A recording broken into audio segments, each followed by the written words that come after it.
Mangyaring magsitayo ang lahat upang bigyang pugay ang watawat ng Pilipinas.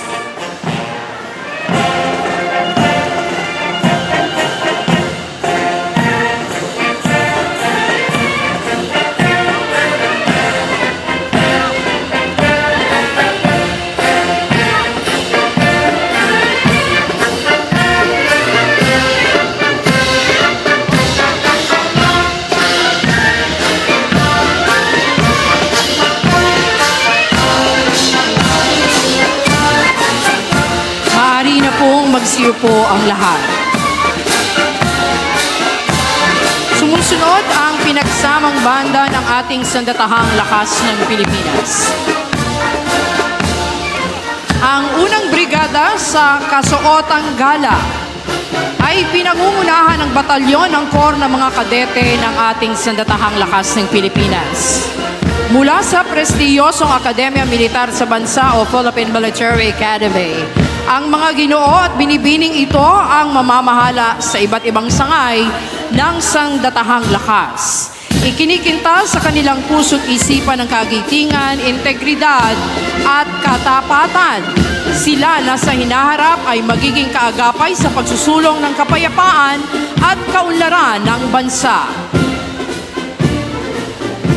Sumusunod po ang mga kadete ng Philippine Merchant Marine Academy o PMMA, isang institusyon sa pangmataasang edukasyon sa larangan ng nabal na pinangangasiwaan ng pamahalaan. Maaari silang makapamili ng kanilang papasukang propesyon bilang Merchant Marine, kasapi sa Philippine Navy at Philippine Coast Guard. Narito ang talupad ng ating mga kawal ng Philippine Army na laging nakahandang maglingkod sa iba't ibang pamamaraan habang sinisiguro ang kalupaang teritorial. Isinusulong ang kaalaman sa pamamagitan ng Army Literacy Patrol System at iniaangat ang antas ng kabuhayan ng ating mga kababayan. Ang talupad ng mga kawal ng Philippine Navy, ang nangungunang tagapagtanggol at tagapangalaga ng ating nasa sakupang dagat, nagsasagawa ng rescue at relief operations sa panahon ng kalamidad, kabilang na rin ang pangangalaga sa yamang dagat at kapaligiran nito.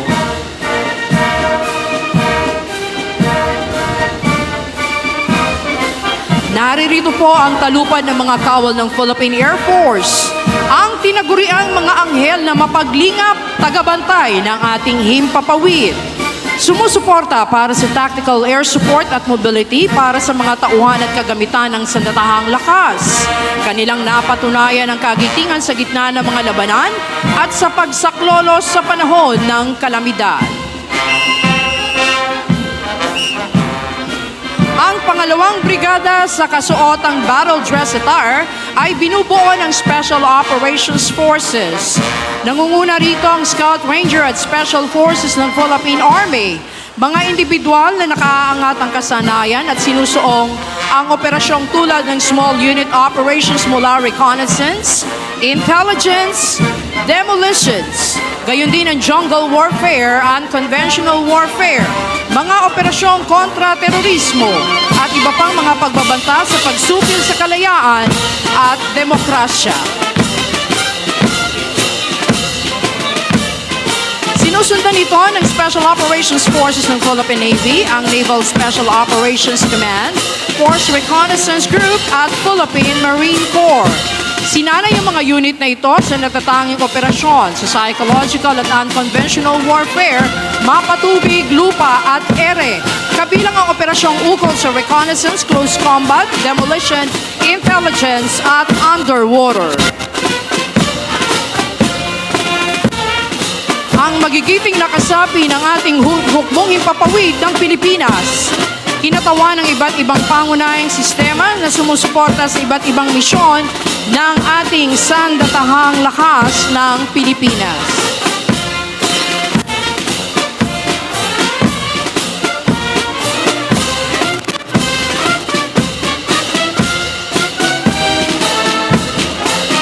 Nasa ating harapan naman po ang mga tagapagpatupad ng batas at nagpapanatili ng kapayapaan at kaayusan at nagsisiguro ng kaligtasan ng ating mamamayan at mga komunidad ang hanay ng ating pambansang pulisya ng Pilipinas.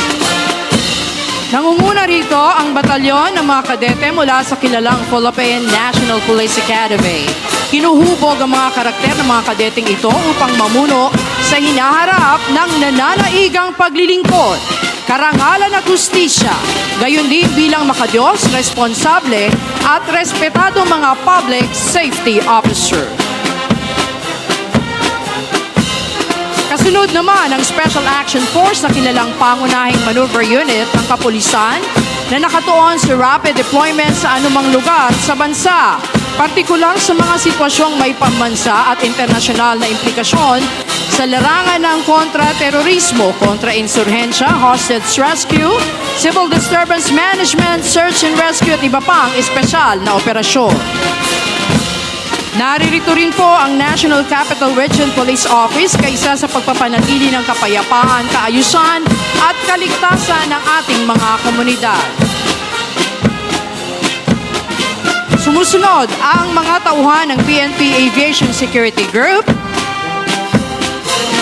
Explosive Ordnance Division, ang Mobile Force Battalion, SWAT at Highway Patrol Group na tinaguriang The Guardians of the Highway. Nariyan din po ang PNP Search and Rescue Forensic Group at Civil Disturbance Management. Tapat sa kanilang tungkulin, patuloy na ginagampanan ng Philippine Coast Guard ang mahalagang misyon na protektahan ang buhay at ari-arian sa karagatan, ipatupad ang mga batas maritimo at panatilihin ang ating soberenya sa loob ng karagatang saklaw ng Pilipinas. Sa bawat takbang ng kanilang marcha, tangan ng disiplina, lakas at kahandaang likas ng bawat tagapangalaga ng ating baybay. Ipinamana sila ang mataas sa antas ng profesionalismo at disiplina ng Coast Guardian sa kanilang pinakamataas na anyong seremonyal. Ipinapakita ng kanilang presensya ang kakayahan ng Coast Guard na umangkop sa iba't ibang tungkulin. Mula search and rescue, pagpapatupad ng batas sa karagatan, pagtugon sa mga sakuna hanggang sa pangangalaga ng kalikasan.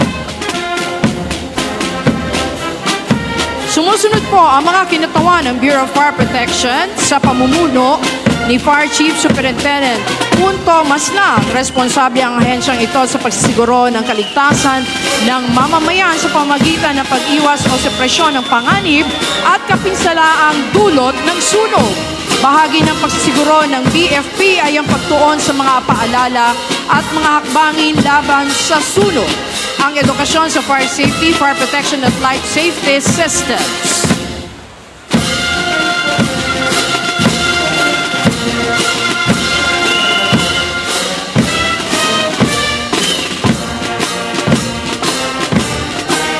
Ang Bureau of Jail Management and Penology o BJMP ay isang pangunahing ahensya ng pamahalaan sa ilalim ng Department of Interior and Local Government. Itinatag sa Bisa ng Republic Act 6975 noong taong 1991, mandato ng BJMP na tiyaking maayos ang pamamahala ng mga kulungan sa lungsod, munisipyo at distrito sa buong bansa. Isinusulong ng BJMP ang ligtas at makataong pamamalakad sa mga pasilidad piitan sa ilalim nito. Pangunahing tungkulin ng ahensya ang pangalagaan ng karapatan at kapakanan ng mga persons deprived of liberty o PDL na kasalukuyang sumasa ilalim sa investigasyon, naghihintay ng hatol o sentensyado ng 3 taon pababa. Higit sa pagbabantay misyon ng BJMP na magsilbing tulay tungo sa pagbabago ng bawat PDL upang sila ay muling maging kapaki-pakinabang ng mamamayan. Sa bawat takbang ng mga kawani ng BJMP, hatid nila ang diwang makabayan, makatarungan at maaasahang katuwang ng pamahalaan sa paghubog ng mas ligtas at mapagkalingang lipunan. Kinakatawan ng mga mahusay na sinanay at drug enforcement officers mula sa PIDEA Academy, ang Philippine Drug Enforcement Agency ay pangunahing tagapagtanggol ng bansa laban sa iligal na droga. Sa loob ng 23 taon, pinangunahan ng PIDEA ang pagpapatupad ng mga batas kontra droga sa bansa sa pamamagitan ng pagbawas sa demand ng droga, pagpigil sa supply at rehabilitasyon ng mga biktima ng droga, at bilang pangunahing sangay ng pamahalaan sa kampanya laban sa iligal na droga. Nagmamarcha naman ang buong karangalan at disiplina. Bawat hakbang buong dangalan nakikiisa ang kalupunan ng Bureau of Corrections sa pagdiriwang ng Araw ng Kalayaan ngayong taon. Ipinamahalas nila ang matibay na paninindigan ng ahensya sa tungkulin nilang pangalagaan at baguhin ang persons deprived of liberty.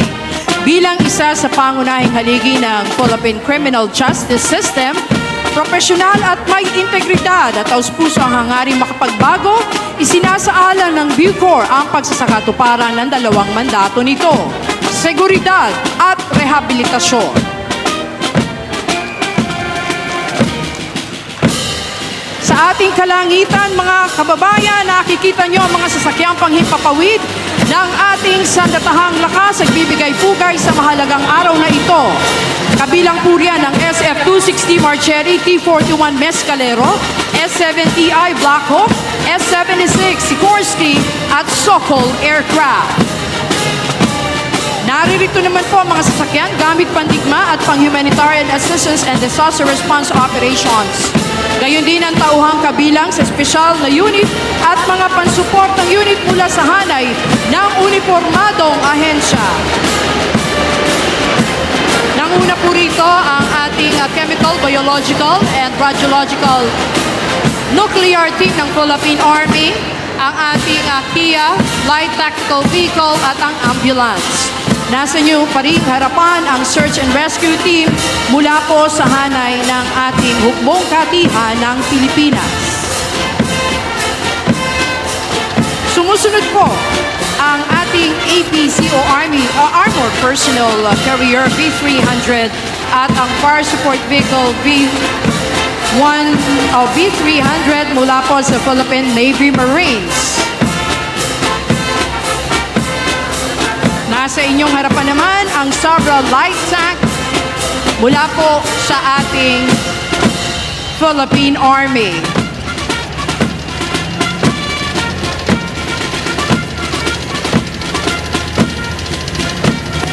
Inyo pong natutunghayan ang 105mm howitzers mula po sa ating Philippine Navy Marines.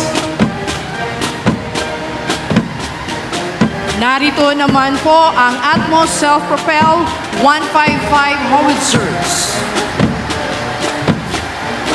Kabilang pa rin sa hanay ng ating assets, nariyan mula sa ating Philippine Air Force ang Air and Missile Defense System, ang Command, Control and Communication Van mula po sa ating Philippine Navy, ang Regional Hall Inflatable Boat mula po sa ating Philippine Navy na bahagi pa rin po ng para sa rescue missions. Sa hanay naman po ng ating pambansang pulisya ng Pilipinas, inyong natutunghayan ang Highway Patrol Group Motorcycles, ang Explosive Ordnance and Disposal, gayon din po ang K9 CBRN team mula po sa ating Philippine National Police at SWAT.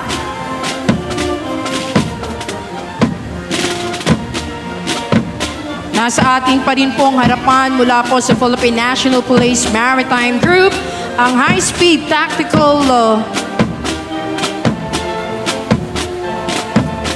Watercraft.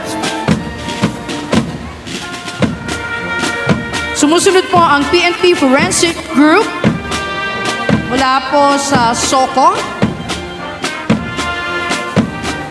Nariyan din po ang PNP Mobile Clinic. And of course, patrol car ng PNP. Ang Multi-Purpose Armored Vehicle and Commando B-150. Narito rin po ang rescue teams mula naman sa ating Coast Guard. Nariyan din ang kanilang Watercraft asset, ang rigid hull inflatable boat. Sa hanay naman ng ating Bureau of Fire Protection, ang kanilang mga riders. Ang Emergency Medical Service. Ang BFP Rescue Truck.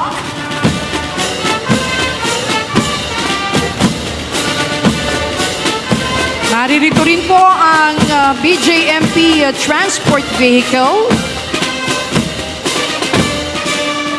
At ang PIDEA Multi-Role Tactical Vehicle.